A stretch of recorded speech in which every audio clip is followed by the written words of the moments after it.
কোটা সংস্কার আন্দোলন হঠাৎই রূপ নেয় চরম সহিংসতায়। শিক্ষার্থীদের আন্দোলনে ঢুকে পড়ে দুর্বৃত্তরা, যার প্রমাণ রাজধানী সহ দেশের বিভিন্ন জেলার সরকারি বেসরকারি স্থাপনায় আগুন, অসংখ্য যানবাহন পুড়িয়ে দেওয়া। এই ধরনের সহিংসতা কোনোভাবেই শিক্ষার্থীরা করতে পারেন না, এমন মত আইনশৃঙ্খলা রক্ষাকারী বাহিনীর ঊর্ধ্বতন কর্মকর্তাদের। বিএনপি জামাত চক্র এই দেশবিরোধী জঘন্য তাণ্ডবলীলা চালিয়েছে, যা দিবালুকের মতো স্পষ্ট।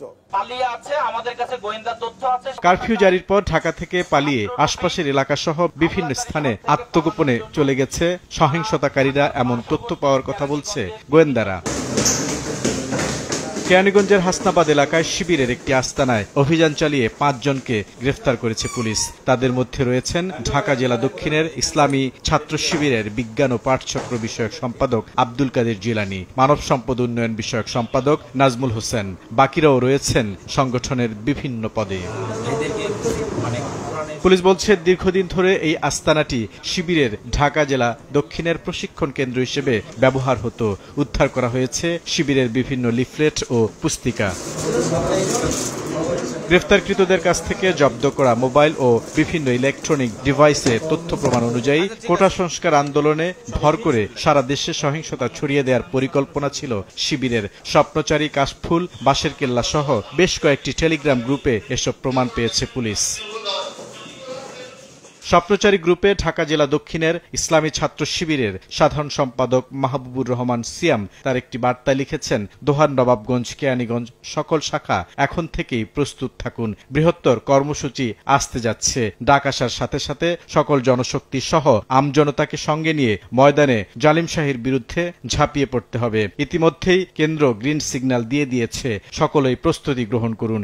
যে কোনো সময় নেট বন্ধ করে দেয়া হবে, তাই অফলাইনে সাংকেতিক শব্দের মাধ্যমে কথা বলা হলে বাকিটা বুঝে নিবেন।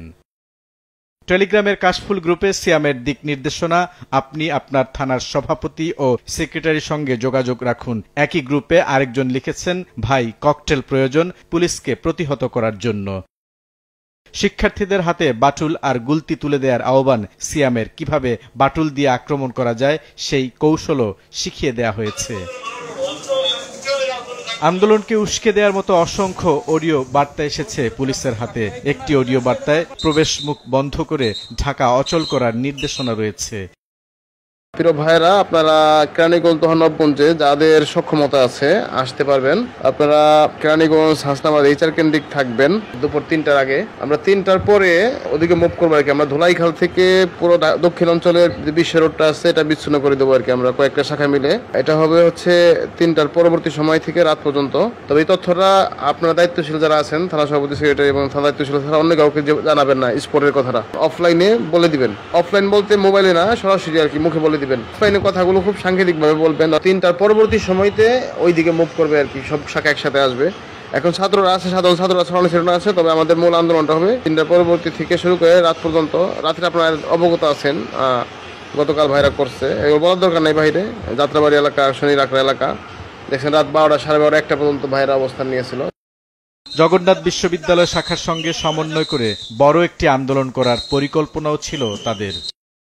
কেরানীগঞ্জ অঞ্চলের ভাইরা প্রস্তুত থাকবেন, আপনাদেরকে একটি টাইম দেওয়া হবে। আমরা শুধু ঢাকা জেলা দক্ষিণ নয়, আমরা জগন্নাথ বিশ্ববিদ্যালয়ের সাথে সমন্বয় করে আমরা এই কেন্দ্রিক একটি আন্দোলন করবো আর কি, ইনশাল্লাহ। পুলিশ বলছে, ঢাকা কেন্দ্রীয় কারাগার দখলের পরিকল্পনা ছিল ইসলামী ছাত্র শিবিরের। মোবাইলের বিভিন্নভাবে আমরা যাচাই বাছাই করে তাদের স্পষ্ট নির্দেশনা এবং তাদের উপস্থিতি আমরা নিশ্চিত হয়েছি। আমরা ঢাকা জেলার শিবিরের দক্ষিণ শাখার যিনি বিজ্ঞান ও প্রযুক্তি বিষয়ক সম্পাদক তাকে গ্রেপ্তার করেছি এবং তার মোবাইল ডিভাইসে আমরা যে ধরনের নির্দেশনা পেয়েছি, স্পষ্টতই তারা একটি অ্যাপস ইউজ করে তারা গ্রুপ আকারে তারা মেসেজ দিচ্ছে এবং এই যে তারা পোস্তগোলা ব্রিজ হয়ে যে আমাদের এক্সপ্রেসওয়ে এটি তারা কেটে ফেলার বন্ধ করে দেওয়ার পাশাপাশি ঢাকা কেন্দ্রীয় কারাগারেও তাদের একটি পরিকল্পনার আমরা নিশ্চিত হয়েছিলাম এবং আমরা পরবর্তীতে আমাদের ব্যাপক তৎপরতার কারণে তাদের একটি আমরা নস্যাৎ করতে সক্ষম হই। পুরো ঢাকাকে সারা দেশের সঙ্গে বিচ্ছিন্ন করার পরিকল্পনা ছিল তাদের, এমন তথ্য পাওয়ার দাবি পুলিশের। ছাত্র শিবিরের ঢাকা জেলার দক্ষিণের যিনি সেক্রেটারি তার ভয়েস মেসেজ থেকে আমরা এটি নিশ্চিত হয়েছে যে আমাদের কাছে যে ইন্টেলিজেন্স ছিল এটি সত্যতা প্রমাণিত হয়। তাদেরকে জিজ্ঞাসাবাদেও আমরা যেটা পেয়েছি, তাদের টার্গেট ছিল ঢাকার প্রবেশ মুখগুলো বন্ধ করে দেওয়া এবং সারা দেশ থেকে তাদের সন্ত্রাসী, তাদের দলীয় কর্মীদেরকে তারা এখানে এনে জড়ো করেছিল এবং জড়ো করে তারা ঢাকার প্রবেশ মুখগুলোকে বন্ধ করে দেওয়ার এবং এখানে অরাজক পরিস্থিতি সৃষ্টি করা, ধ্বংসযজ্ঞ চালা, এইগুলোই তাদের পরিকল্পনা ছিল। কেরানীগঞ্জে আরও বেশ কয়েকটি শিবিরের আস্তানার খোঁজ পেয়েছে পুলিশ। বুলবুল রেজা, সময় সংবাদ, ঢাকা।